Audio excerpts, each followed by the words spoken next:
Good day to our future accountants, business entrepreneurs, and managers. Welcome to Hassan Senior High School. I am so glad that you are part of Fundamentals of Accountancy, Business and Management 1 class. I am Teacher Madeline B. FABM1, your partner in learning. How are you today, my dear learners? That's great that all of us are doing good and healthy today. Now, are we ready to learn more? Wow, that's impressive. I am so excited that all of us are eager to learn more. So please, relax and listen carefully with this video. And if you miss some topics, just play back the video at your convenience. Before we proceed to our main topic, we will have a quick drill first.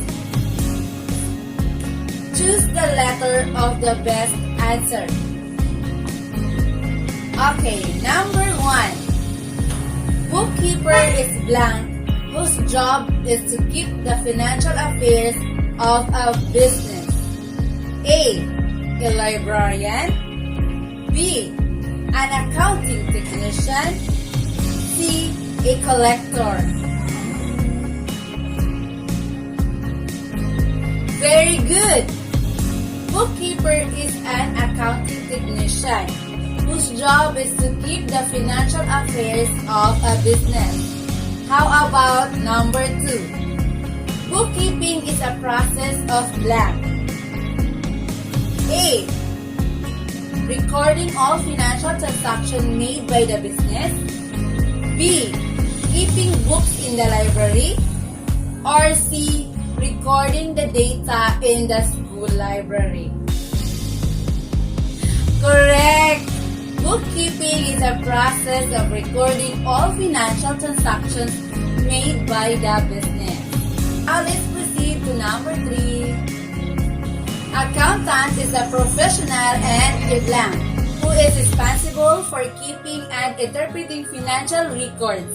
A, graduate of senior high school accountancy, business and management. B, passer of certified public accountant.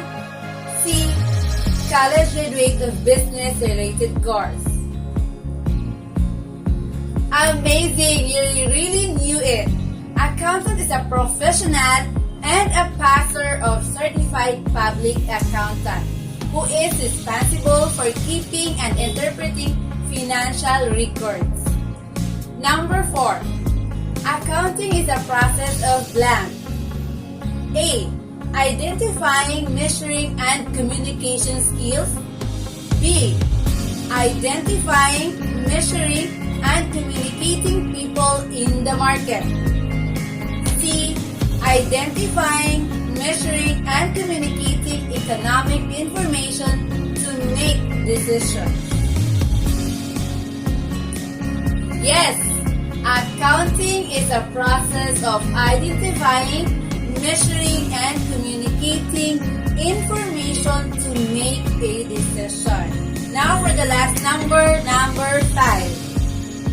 A person engages a business in order to blank. A, have a profit. B, have a luxurious event. C, have a famous life. Of course, a person engages a business in order to have a profit, to earn income, a money. Magnificent, my dear EBM learners. You really did great with our quick drill. Hence, it's time for us to explore the world of accounting. Let's start. The definition, nature, and history of accounting. The first topic of Fundamentals of Accountancy, Business and Management 1, Lesson 1, Module 1.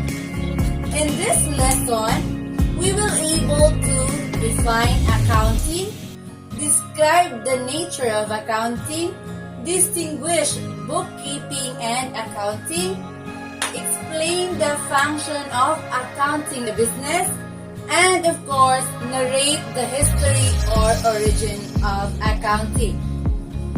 Accountancy is the first among the professionals here in the Philippines to be included in the World Trade Organization's or WTO Policy of Liberalization of Services.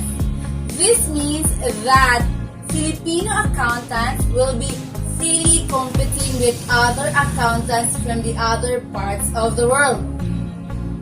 Business is everywhere. Globalization resulted in business enterprises entering into transactions that extend beyond borders of their country, as evidence of multinational corporations which have grown widely with their subsidiaries and affiliates located in other parts of the world.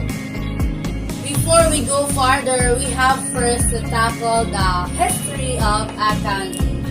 History and development of accounting record. In ancient accounting record, using system called stewardship, the document facilitates the owner to control and identify their asset which is under the custody of the steward. During a Renaissance in Italy, accounting technique using double entry bookkeeping was introduced, a system to ensure that financial information was recorded efficiently and accurately. While during an industrial age in 19th century, the emergence of large corporations, separation from the owners from the managers makes the business's reports became more complex. Needs to prepare financial statements to the shareholders. During post-industrial age, accounting is need for decision making or for information element. For the complete details about the history of accounting, kindly read Lesson 1, Module 1, Quarter 3 of Fundamentals of Accountancy, Business and Management 1 module on pages 4 and 5. On that pages, you will meet Mr. Luca Pacioli, the father of accounting in 14th century Italy, and able to understand the history of the world of accounting. Accounting Standards Council of the Philippines adopt the International Accounting Standards or IAS to achieve uniformity in the application of accounting principles and standards which are used by business and other organizations of financial reporting around the world as required by World Bank, Asian Development Bank, and World Trade Organization. The Philippine Accountancy Act of 2004 has created the new accounting standard, sitting body known as the Philippine Financial Reporting Standard Council or PERSC to replace the old Accounting Standard Council or ASC. The previously issued Statement of Financial Accounting Standards or SFAS by the Accounting Standard Council ESC was renamed as Philippine Accounting Standards or PES to conform with its counterparts, the International Accounting Standards. My dear FABM learners, are we still okay? Fabulous! It's nice to know that all of us are single and available. Single to focus and available to learn. Anyway, let's proceed. How is bookkeeping distinguished from accounting? Sino nga po pala ang dapat gumagawa ng mga financial financial report. Sino po si bookkeeper? Sino naman po si accountant? Ano nga pala ang trabaho ng bookkeeping? Yung accounting. Ano rin nga ba? As we go deeper with this lesson, we will be able to answer all those questions. Well, let's continue on our topic. More often, bookkeeping and accounting are mistaken one and the same. But, in terms of scope, accounting is broader as it includes the bookkeeping functions, while bookkeeping on the other hand is only one part of accounting process. Because accounting could not reach at this final point without first passing through the bookkeeping process, and bookkeeping alone could not arrive at the desired result of the entire accounting process. Hence, the relationship of bookkeeping and accounting can be transcribed into a common saying that one is useless without the other.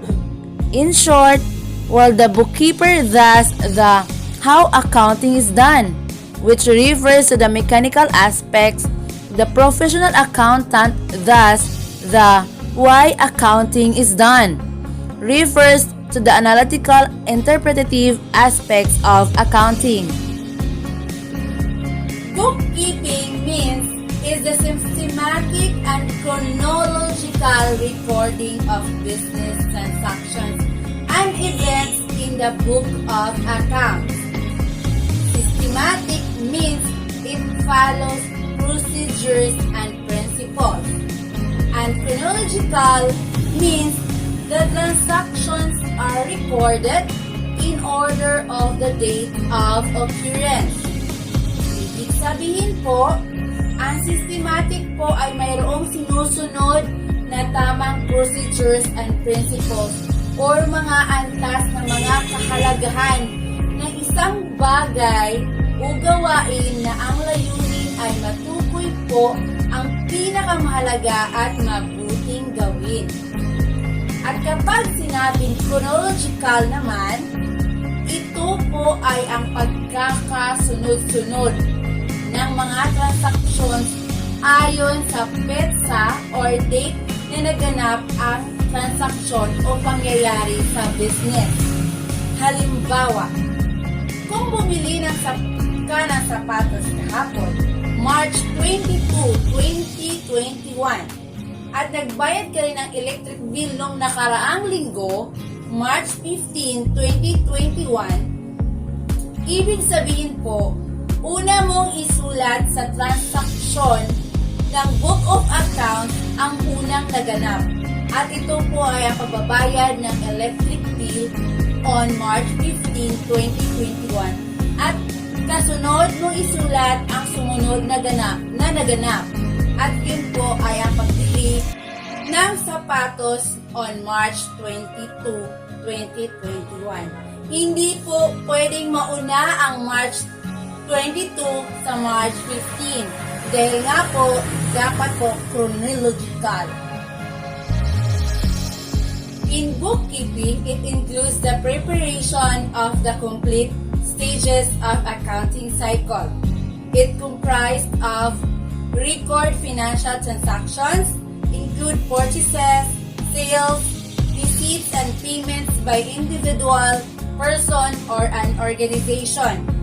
Another, posting debits and credits, producing invoices, maintaining and balancing subsidiaries, general ledgers and historical accounts, and then completing payroll. Maintaining a general ledger is one of the main components of bookkeeping. General ledger is a basic document where a bookkeeper records all the amounts from sale and expense receipts.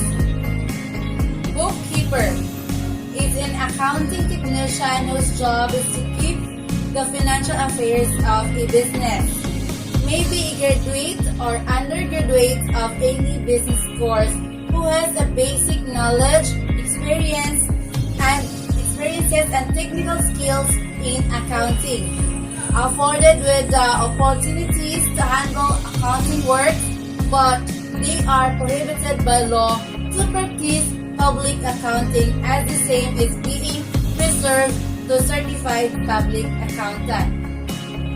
Sa makatuwid po, si bookkeeper po ay ang accounting technician na nagtatala o nagre-record ng mga financial transactions sa business or company.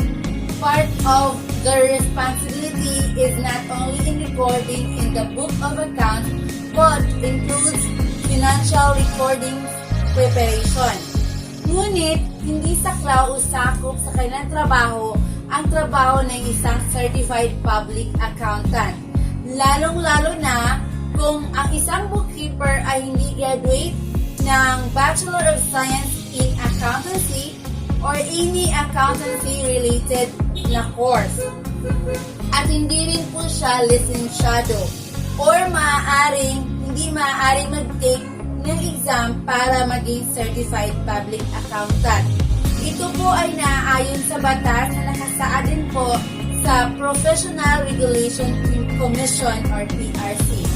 Kung kaya ang responsibilidad ng bookkeeper ay maaaring gawin ng isang ordinaryong empleyado na nakapagtapos or undergraduate ng any business-related course or may experience in accounting works at kahit kayo may DEDM learners, pwede kayong maging isang bookkeeper pagkatapos ng senior high school. But still, it depends on the requirement required by your desired company na papasukan. Of course, bookkeeper will perform the bookkeeping responsibilities, records the day-to-day financial transactions of a business, responsible for writing the day books which contains records of purchases, sales, receipts, and payments, responsible for ensuring that all transactions, whether it is cash transaction or credit transaction, are recorded in the correct daybook, supplier's ledger, customer ledger, and general ledger. An accountant can then create reports from the information concerning the financial transactions recorded. What is accounting? Accounting is a process of identifying, measuring, classifying, verifying, summarizing, interpreting, and communicating financial information. It reveals profit or loss for a given period and the value and nature of firm's assets, liabilities, and owner's equity. Ang accounting ay isang proseso upang malaman ang financial information at matukoy ang estado o status ng company or business. Kung ito pa ba ay profitable and sustainable to continue and could operate for a long period of time. Dahil sa accounting reports nakasaad kung ang business ay pataas, paakyat, o palubog at pabagsak na ito. Malalaman din po sa accounting report ang value ng asset, mga obligasyon o bayarin or liabilities at kung sustainable pa po ba ang capital o owner's equity nito. Accounting is commonly called the language of business, wherein it delivers financial information to different users through financial statement. Sa pamamagitan ng accounting, malalaman ang importanteng impormasyon ng isang business sa larangan ng pananalapi o economic stability na needed ng mga end users or mga taong involved or may kinalaman sa company o business. Accounting, according to American Institute of Certified Public Accountants, is is the art of recording, classifying, and summarizing in significant manner in terms of money, transactions, and events which are in part at least of financial character and interpreting the results thereof. This definition will provide a better understanding of accounting in terms of following. Accounting is considered as an art and a science. Involves interconnected bases concerned with transaction and events having financial character. Business transactions are expressed in terms of money. Interprets the result of financial statement. It also provides an answer to the questions: how much income does the company make? How much the company owe to the creditor? Is this a good investment? Accounting information gives business owners the chance to analyze the overall efficiency and effectiveness of their business operations. Nature of accounting. According to the accounting theory from http://accountingtheory.weebly.com, accounting is a systematic recording of financial transactions and presentation of the related information to appropriate persons. Based on the definition, we can derive the following basic features of accounting. Accounting is a service activity because it provides assistance to decision makers by providing them financial reports that will guide them in coming up with sound decisions. Second, accounting is a process. A process refers to the method of performing any specific job step by step according to the objectives or targets. Accounting is identified as a process as it performs the specific task of collecting, processing, and communicating financial information. In doing so, it follows some definite steps like the collection, recording, classification, summarization, finalization, and reporting of financial data. Accounting is both an art and a discipline. It is the art of recording, classifying, summarizing, and finalizing financial data. The word art refers to the way something is performed. It is behavioral knowledge involving a certain creativity and skill to help us attain some specific objectives. Accounting is a systematic method consisting of definite techniques, and its proper application requires skill and expertise. So, by the nature, accounting is an art. And because it follows certain standard and professional ethics, it is also a discipline. Another, accounting deals with financial information and transactions.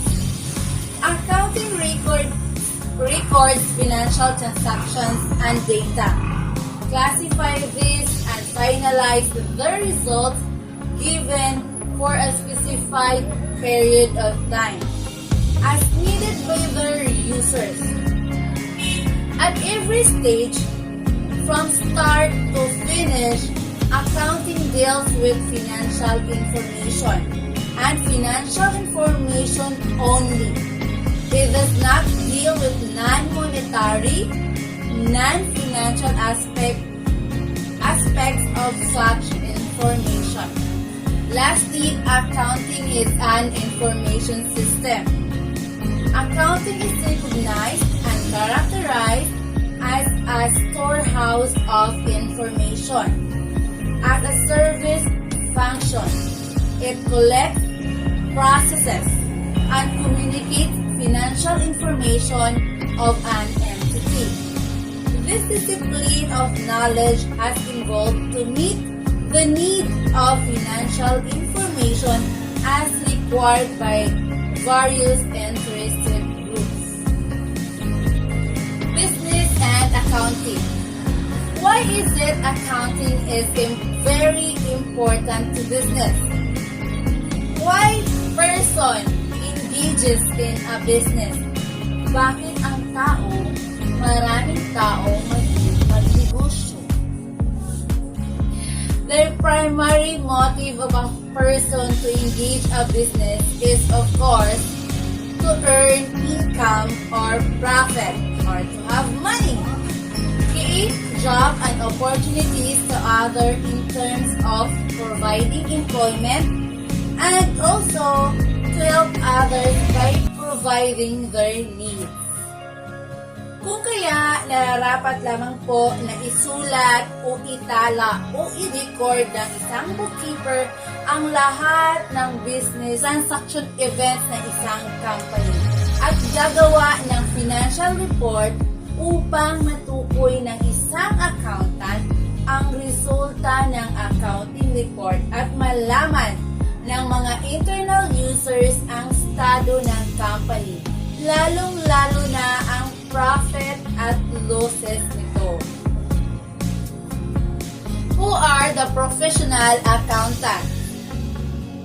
Professional accountants are holders of baccalaureate degree in Bachelor of Science in Accountancy or BSA or graduates of any business course major in accounting or its equivalent who have taken and passed the difficult and competitive licensure examination for certified public accountant and carry the title as CPA, who is under the supervision of PRC or Professional Regulation Commission in the practice of their profession. They are tasked by the business management to review the financial reports submitted by the bookkeeper before handling this over to the external auditor. An external auditor is also a CPA or a firm of CPAs who assume the role as an independent entity with freedom to exercise their own judgment, requiring independent and impartiality of the reports they examine. The proper recording of all business transactions by the bookkeeper will lead to the correct determination of the result of operations, whereby the accountant or CPA can also determine the correct amount of taxes due. For instance, percentage tax, VAT, income tax, and payable to our government, which is one of our obligations. So, kailangan po gawin ni bookkeeper ang kanyang trabaho upang si accountant ay masusing makapagsagawa ng tama, accurate, reliable, verifiable na mga financial report. Kahit ang bookkeeping is only part of accounting. Still, they have to work as one. If we compare to a medical practitioner po kasi, bookkeepers are like doctors' attendants or nursing aides or nurse. They attend to patients before the doctors arrive but could not prescribe medication for the patient.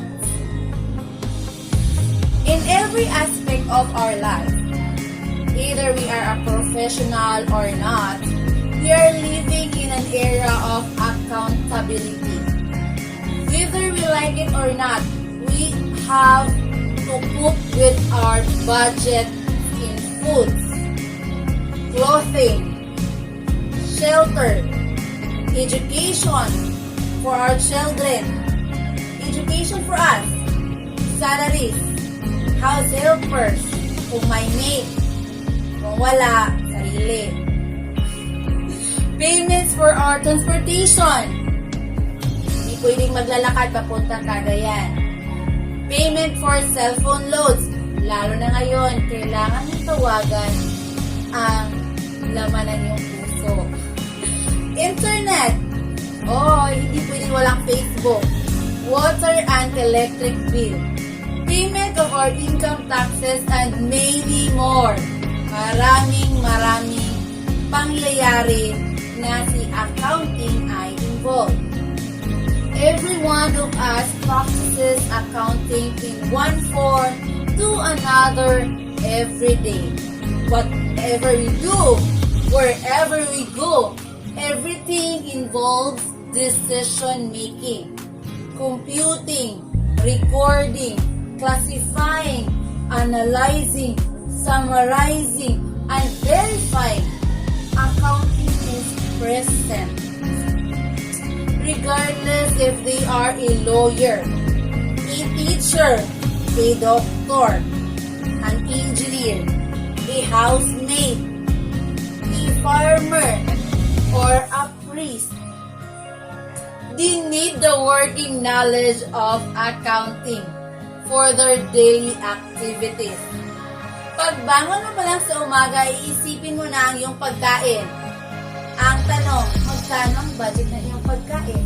Accounting is involved. Right? Very good. That's all our topic for today. Now, let's have a quick review.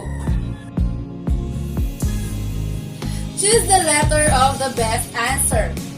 Number 1. Accountant is the professional and a blank who is responsible for keeping and interpreting financial records. A. Graduate of senior high school, accountancy, business, and management. B. Passer of certified public accountant. C. College graduate of business-related course. Very good.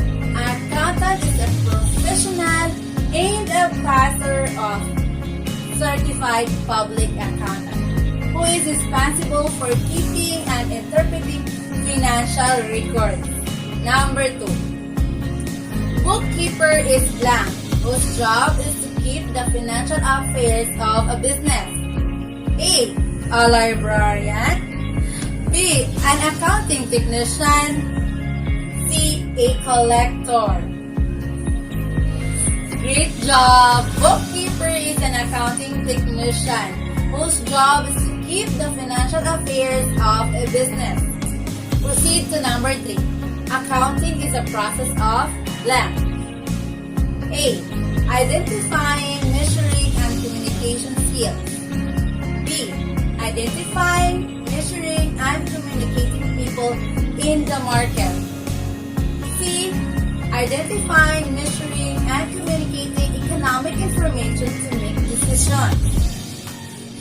Nice! Accounting is a process of identifying, measuring, and communicating economic information to make decisions. Okay, number 4. Bookkeeping is a process of blank. A. Record all financial transactions made by the business. B. Keeping books in the library. Or C. Recording the data in the school library. Impressive! Bookkeeping is a process of recording all the financial transactions made by the business. Last one but not the least, a person engages to a business in order to A. Have a profit. B. Have a luxurious event. C. Have a famous life. Yes, indeed, a person engages to a business in order to have a profit. Great job, learners! Finally, we have already learned Lesson 1 of Fundamental Accountancy, Business and Management 1, Quarter 3, Module 1, Definition, Nature, and History of Accounting. I will now give you the activities about the lesson. On your module 1, lesson 1, first answer activity 2 and activity 3 found on page 6. And for your final task, do activity 4 on page 7. Here are the references of this video. You're finally done with Module 1, Lesson 1. Congratulations! I guess you are now ready to answer for the assessment. Make sure to answer the assessment and the additional activities found on pages 8 and 9 in your module. Thank you for joining today's class. We have finally finished the lesson 1 in module 1. Always remember, for us to be happy, surround yourself with assets, not liabilities. See you in our next video lesson. God bless!